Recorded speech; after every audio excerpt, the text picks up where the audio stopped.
السلام علیکم زما ګرانې مینهوالو، زه فیضان ګلستان یو ځل بیا حاضر یم. ملګرو زما چې کوم نننی ټاپک دی هغه به تاسو په سکرین باندې وکتلي وي. دا یوه غټه ډانسره ده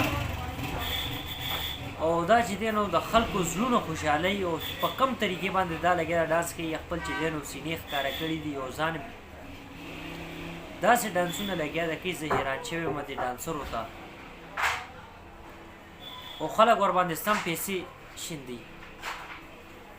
نو د هغې په بدل کې دا چې دی نو خپل ځان ورته ښکاره کوي، خپل ډیمانډ والا ورکوي چې زه به دونه پیسې اخلم تاسو نه به، او خلک هم د لیونو په شانتې ورباندې پیسې لړک کوي. د دې زړونو نه د الله پاک یره تښتېدلې ده. آیا مرګ هم شته؟ سبا له به مونږ الله پاک له به هم جواب ورکوو. خو نه، دلته کې پیسو دپاره دونه ړانده شوي دي او دونه غلط ډانسونه کوي لګیا دي او پوره بدن ورته ښکاره کوي او څوک پروا پې نشته، څوک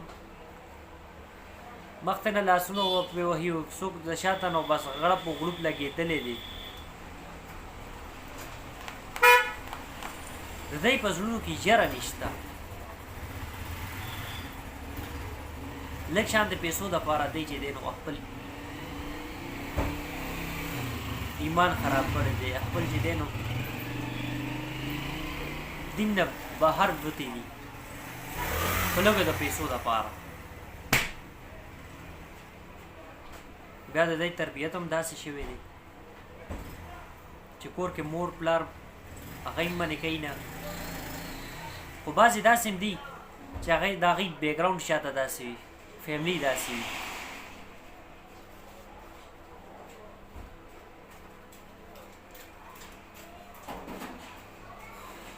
بس ملګرو زما دا میسج دا پیغام و دی ډانسرې ته چې دا څنګه لګیا ده ډانسونه کوي لګیا ده،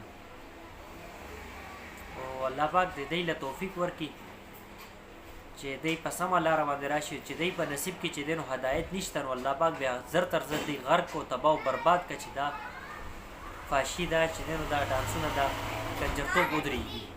بس ملګرو زما دا میسج دا پیغام و چې ویډیو مو خوښه شوي نو لایک یې کړئ، خپل دوستانو سره شیر کړئ او انشاءالله ډېر زر یو نوې ویډیو به ملاقات کېږي. تر هغې پورې زه تاسو نه اجازت غواړم. د لوی الله په امان، والسلام.